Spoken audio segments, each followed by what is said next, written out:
ГСП онлайн. Городские новости сейчас. Воскресенье, 13:00. Комсомольская площадь. Волонтеры приюта для собак и ухтинские вегетарианцы проводят совместную акцию. У мероприятия две цели.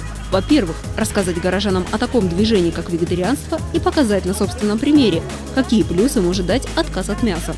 Добровольцы раздают веганскую выпечку, то есть приготовленную без яиц и молока.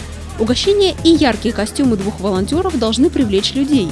Ведь главная задача сегодня – это не пропаганда, а знакомство людей с питомцами приюта. Мы решили сделать такую выездную акцию с фотографиями. Плюс мы сейчас привезем 3 щенков, потому что щенки маленькие, их все-таки попроще сюда принести. Стенд с фотографиями дает краткую характеристику каждой собаки, возраст животного и его характер. На некоторых обозначена причина попадания в приют. Например, хозяева оставили своего питомца на передержку и забыли за ним вернуться. Также активисты раздают листовки, где перечислены вещи, необходимые приюту. На акцию привезли щенков. Погладить их находится много желающих. Но все понимают, через год эти карапузы вырастут в довольно крупных псов. Найдутся ли смельчаки, готовые приютить хоть одного малыша? Сможет ли в многотысячном городе найтись тот, кто подарит этому комочку радости теплую подстилку и полную миску?